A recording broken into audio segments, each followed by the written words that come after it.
مصر. احنا لا احنا بعنا ولا احنا عايزين نبيع، لكن قالوا علينا عواد باع أرضه واتباعت الأرض وراح فين تمنها؟ راحت في الصين. لما كل حياة مصر بقت صين في صين، أنا خايف إن أنا ألاقي البني آدمين الصينيين في بلدنا.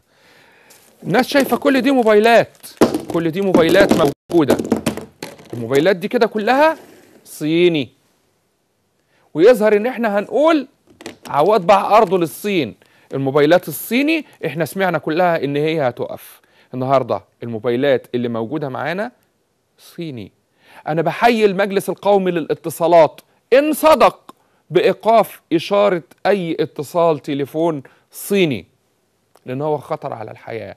عقبال يا رب ما يوقفوا لنا كل المنتج الصيني. زمان في التسعينات، مش زمان قوي، كنا بنسمع وبنشوف في وسائل الاعلام